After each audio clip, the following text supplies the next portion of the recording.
Seorang aktor nek dijak tanggapan ya.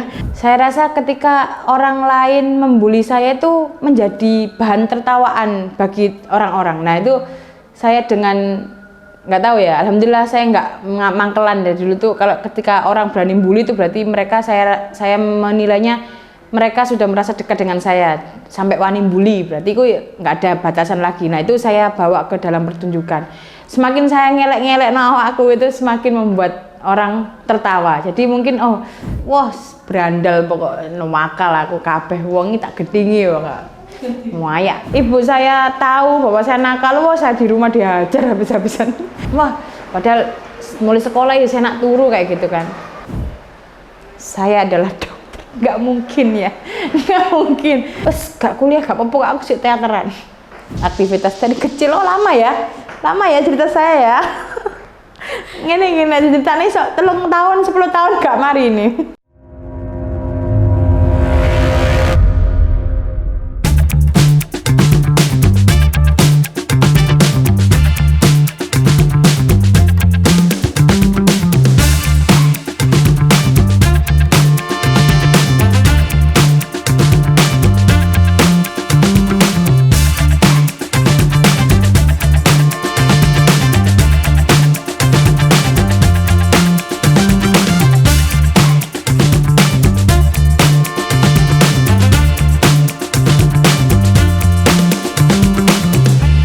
Assalamualaikum warahmatullahi wabarakatuh. Selamat sore semuanya.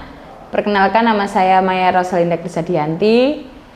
Saya adalah seorang guru di sebuah SMA Islam, SMA Muhammadiyah 10 Surabaya.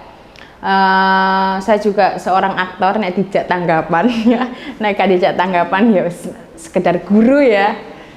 Khususnya di kesenian tradisi ludruk biasanya kalau ada yang ngajak-ngajak atau ngajak guyon lah.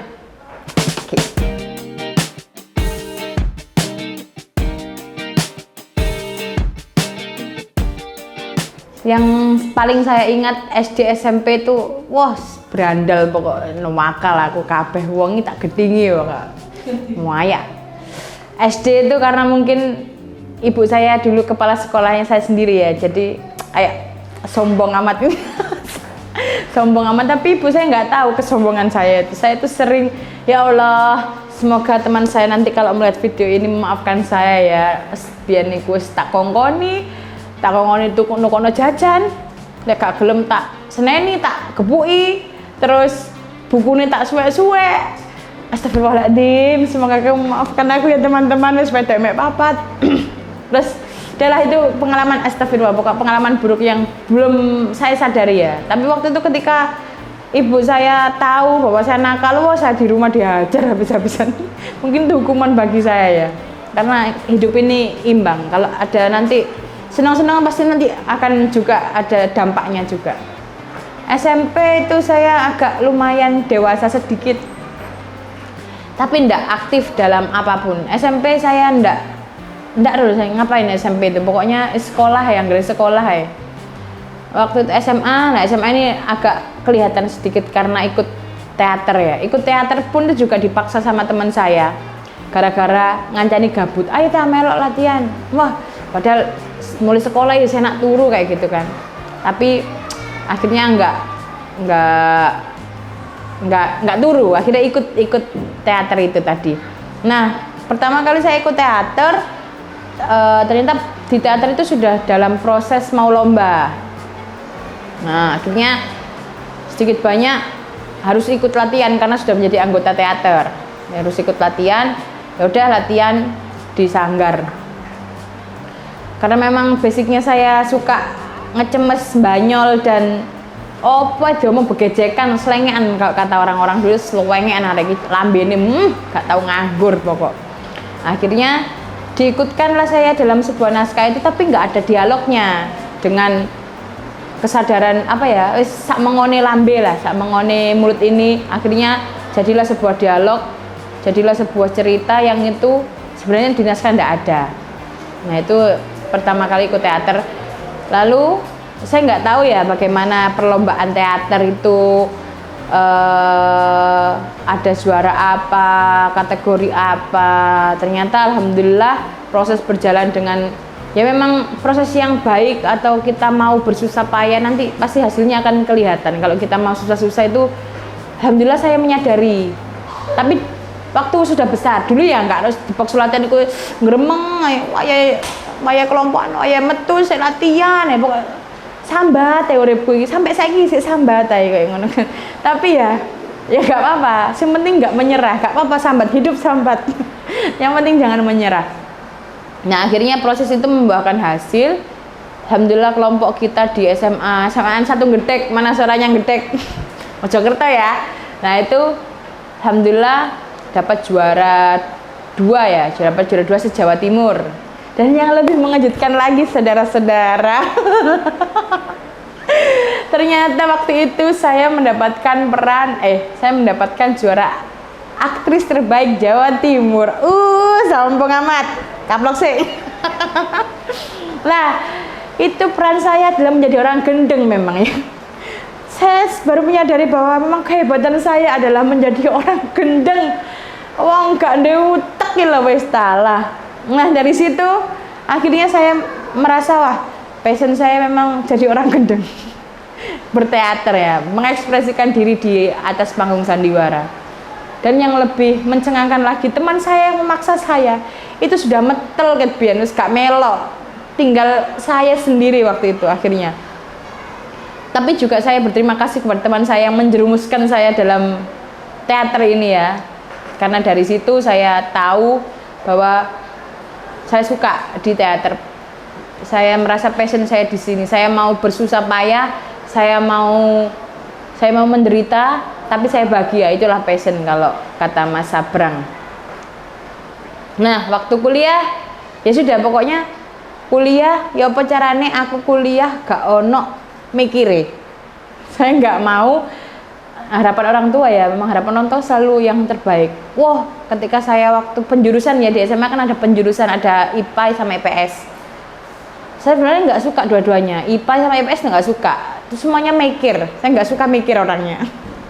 Saya pengennya bahasa, mungkin ya agak lebih baca puisi. Oh, SD dulu memang saya aktif SD walaupun nakal sering ikut lomba karena ibu saya kepala sekolahnya ya, ikut lomba puisi, baca puisi, terus lomba pidato, lomba nyanyi itu selalu juara alhamdulillah.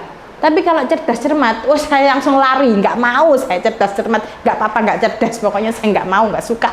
Lah akhirnya waktu sekolah SMA saya masuk IPA, harapan orang tua saya pokok langsung melebu kedokteran. Saya adalah dokter, nggak mungkin ya, nggak mungkin. Akhirnya kan waktu itu sudah ikut teater ya, saya bilang ke bapak saya, aku iso jadi dokter pak, tapi acting. Pokoknya saya langsung dari kelas 10 itu ya. Pokoknya saya sudah mau kuliah opo iki, wis mikir kuliah opo iki arek-arek wis aku nang hukum, aku nang iki kedokteran, aku nang UB ngene. Saya satu-satunya manusia yang nggak punya harapan yang muluk-muluk. Kuliah nggo UNER, kuliah nggo kampus ternama. Wes gak kuliah gak apa-apa, aku sih teateran.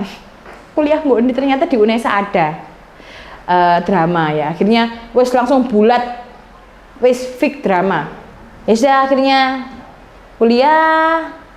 Ada juga diajak akhirnya kenal sama kakak kelas yang biasanya main ludruk, kakak kelas saya yang mengenalkan teater tradisi, terus diajak nyebeng ya atau apa ngono iku jenenge nekani ludruk itu akhirnya melihat oh ngene kita ludruk, oh ngono iku ta ludruk. Nah, jadi pas ketika main misalnya kayak diajak job-joban kok main nang kene ya, kok main ya, akhirnya nggak cerita-cerita dewe gitu, membuat cerita sendiri.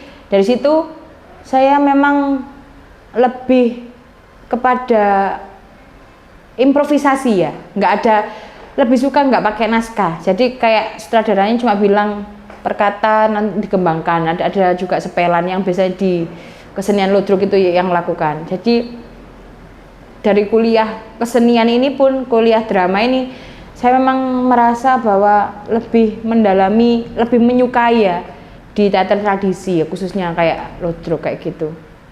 Nah, sampai lolos akhirnya sudah menjadi SPD sarjana pengangguran drama yang melihat teman-teman saya pada bekerja, wah iki aku nyapo iki ya.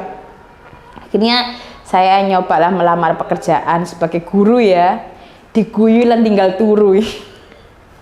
Karena murid-murid saya dulu terus sukanya kalau mendengarkan saya guyon. Ketika saya serius mereka nggak suka. Lagi terus ya apa ya caranya gimana? Akhirnya saya mengemas cara mengajar saya, ya udah wis dengan guyon, mbok iku mlebu ora paham wis pokok ya apa carane arek-arek aku ya kayak gitu. Di Mojokerto sendiri waktu itu. Akhirnya bapak saya berharap saya melanjutkan kuliah S2 ya alhamdulillah. Akhirnya saya berhenti di Mojokerto ngajar di SMK Delanggu itu. Saya S2. Ada pandemi. Kuliahnya di rumah akhirnya. Terus aku nyapo, guabut. Wis gak ngajar, wis gak kuliah, ya cuma kuliah daring. Akhirnya ada tawaran ngajar di SMA Muhammadiyah ini, yaitu saya terima. Sampai sekarang yang sekolahnya alhamdulillah lebih membebaskan saya mengepakkan sayap ya. Mau keluar terus gak izin ndak apa-apa, yang penting tetap berkreativitas. Kayak gitu ya akhirnya, Pak. Aktivitas dari kecil. Oh, lama ya cerita saya ya. Ngene ceritanya sok 3 tahun 10 tahun gak mari ini.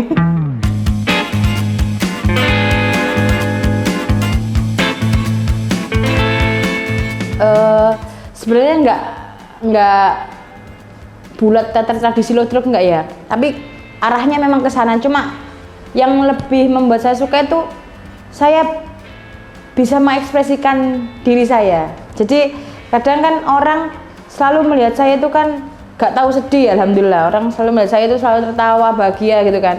Nah kalau di lodrok itu kan, kalau di teater itu kan kita ada kesempatan marah-marah, ada kesempatan nangis, ada kesempatan. Nah dari situ kayak gendeng saya itu diwadahi gitu. Kegilaan saya itu ada wadahnya. Jadi saya merasa kayak ada tempat untuk itu, dan itu hanya kemasan acting atau pertunjukan. Jadi enggak. Jadi ya seneng aja gitu loh, Pak. Seneng, merasa terpuaskan dirinya.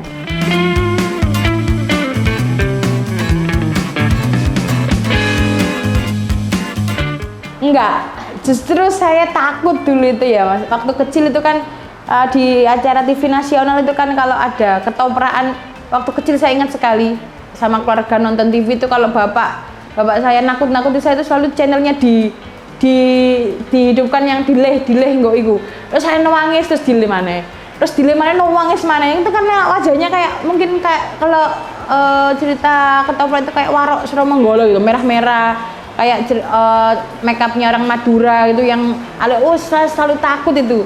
Sempat sampai ya Allah iki opo, terus yang alisnya woi sampai ya nggak mau. Terus nonton lodrok, nonton cerita-cerita gitu, suara gamelan pun itu kayak malisin banget, apa kuno ya. Memang dulu kayak apa seminari nah tapi ketika sudah besar, sudah kuliah di kesenian ini, melihat itu wah ternyata nggak mudah.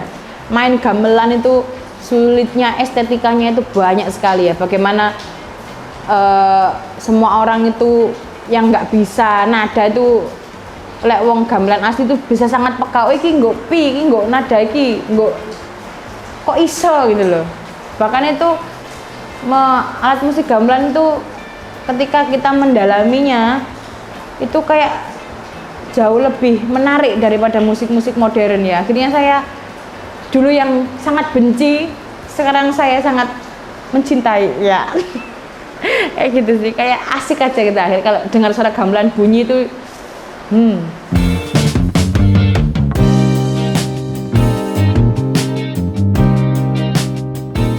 Nah ini kalau yang saya rasakan ya, mau di kesenian lodrok ya, khususnya lodrok ini, setahu saya perempuan memang tabu dalam pertunjukan zaman dulu ya, zaman dulu sekali. Memang bahkan lodrok kan ada dibuat untuk nyemoni atau nyindir para penjajah ya waktu itu ya. Cak Durasim itu juga melunipun tambah sore apa? Bekupon Namai Doro melunipun tambah sore, parian-parian seperti itu. Yang dulu memang perempuan itu sangat tabu. Perempuan itu kayak nggak boleh. main pertunjukan tuh nggak boleh. Makanya dalam ludruk itu ada namanya travesti. Itu banci lah, istilahnya banci yang laki-laki yang memerankan perempuan. Sampai segitunya, perempuan tuh nggak boleh. Dari dulu itu sampai peran perempuan pun diwakili oleh laki-laki. Nah, semakin berkembangnya zaman, berkembang, perempuan itu sudah boleh masuk, sudah diterima. Nah, saya rasa itu juga apa ya, mengikuti perkembangan juga ya, emansipasi wanita juga akhirnya bisa diterima juga. Tapi saya rasa sampai sekarang juga kadang yang Pak Muni yang tadi sebutkan itu, bahwa tokoh utama dalam kesenian tradisi atau lakon-lakon dalam ludruk rata-rata nggak ada perempuan yang jadi aktor utama. Biasanya aktor utama itu memang laki-laki, pendekar kayak Sarip Tambak Oso, terus Sawung Galing, terus cerita-cerita tradisi Jawa itu selalu laki-laki yang menjadi tokoh utama.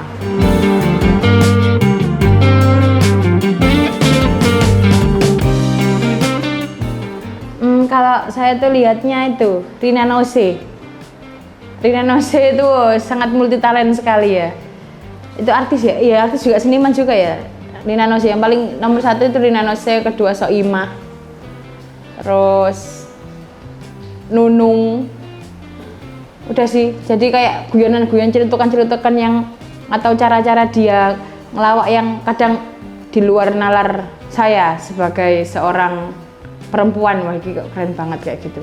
Tapi saya membatasi diri ya, kadang takutnya ketika saya sangat mengidolakan, takutnya nanti ketika saya berperan itu jatuhnya kayak jiplak atau mimesis banget, nyontoh. Nah, itu kadang yang harus saya pikirkan biarlah tetap menjadi Maya yang biasanya diterima oleh masyarakat.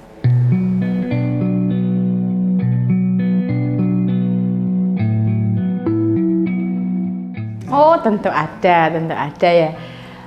Bahkan kalau melihat perkembangan saya yang saat ini, kata orang sudah bisa menikmati permainan saya dalam bermain teater atau ngelucu ya, biasanya lebih umumnya kayak gitu.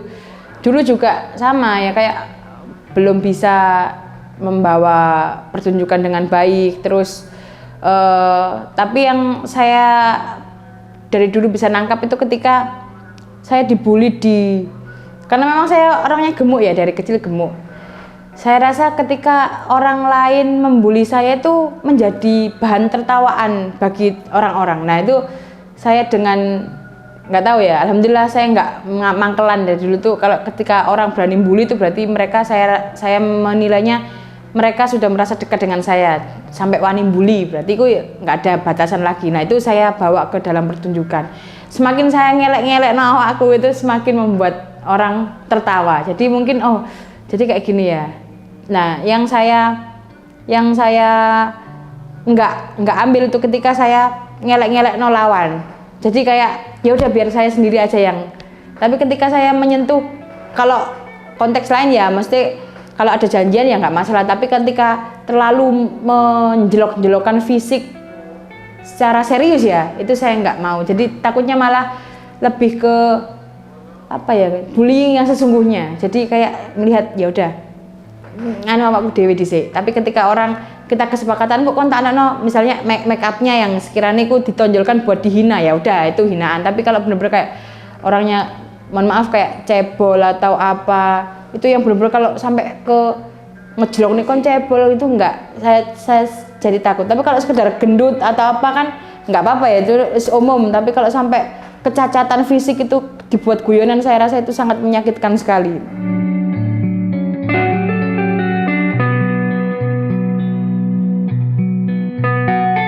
Yang pertama yang menjadi bayangan saya ketika sudah memasuki ranah rumah tangga ya, walaupun sulit ya karena memang belum terjadi tapi terlintas. Yang pertama yang harus saya lakukan memang taat kepada suami saya yang pertama, yaitu memang sudah menjadi ya sudah, itu kodratnya wanita yang harus ikut apa kata suami. Tapi ya di sini nggak yang wantah opo jare bojo, opo jare wong lanang yang kita akhirnya kehilangan diri kita. Enggak. Ya saya rasa nanti yang nantinya akan menjadi suami saya harus paham juga sebelum benar-benar menjadi suami istri, dia harus bisa menerima apa kebiasaan saya, bagaimana dia, yang akhirnya kita sama-sama tetap menjalankan kehidupan dengan bahagia tanpa ada rasa aku gak hormat kepada suami saya. Jadi suami saya juga harus tetap merasa dihormati oleh saya, dan saya juga tidak akan merasa kehilangan jadi diri saya. Bahkan kalau menjadi seorang ibu nanti ya sedikit banyak saya rasa pelajaran di teater ini sangat banyak ya yang bisa diajarkan kepada generasi anak-anak, bagaimana kita harus sabar, kita harus optimis, kita harus serius ya, bahkan guyon pun itu serius, harus serius. Itu yang akan nanti saya terapkan dalam mendidik anak-anak saya nanti, insya Allah.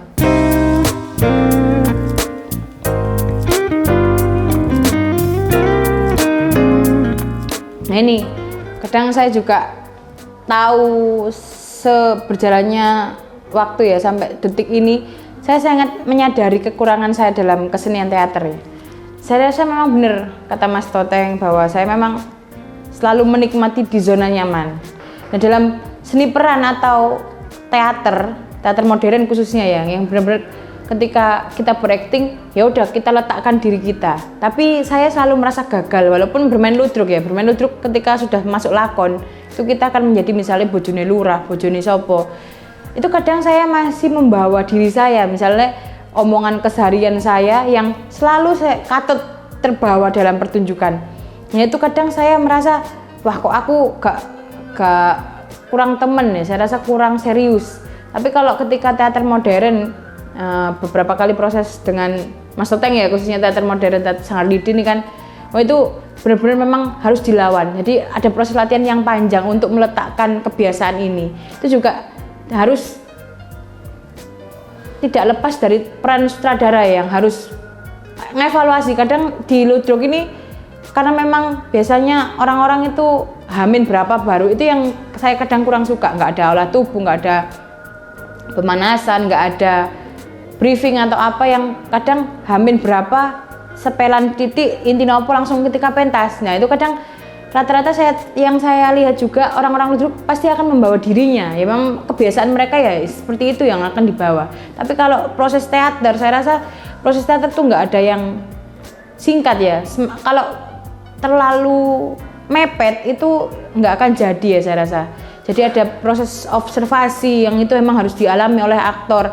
Bagaimana kita memerankan tokoh itu seperti apa, kita harus tahu gambaran itu yang saya tahu dari proses teater yang sesungguhnya. Jadi itu memang harus dilakukan dan itu butuh waktu yang panjang. Bukan berarti saya tidak bisa, tapi itu sulit dari bermain ludruk. Makanya saya suka ludruk karena memang saya nggak terlalu ngoyo. Kalau teater kan harus ada usaha dan effort. Ya saya juga suka, tetap saya menikmati karena saya rasa teater ini menjadi wadah bagi saya untuk berekspresi kayak gitu.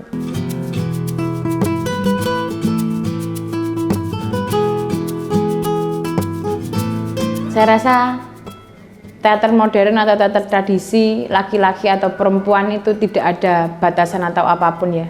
Yang saya tahu kita semua sama. Kita ciptaan Allah, kita diciptakan, kita hidup di sini itu tidak lepas dari rencana Allah. Jadi kita sampai di sini pun saya bergelut di dalam teater pun itu juga insya Allah rencana Allah yang sudah direncanakan dari dulu. Jadi saya rasa kita semua adalah merupakan bentuk ibadah kita dalam menguri-uri kesenian dengan cara tulus dan ikhlas ya, yang menjadikan permainan kita atau kerja seni kita, para seniman menjadikan sebuah itu kok bulat ya tapi maksudnya bulat ya saudara ya. Jadi kalau kita meniatkan itu semua sebagai bentuk ibadah, maka kita akan sangat bahagia menjalankannya. Bahwa seni merupakan bagian dari jalan ibadah.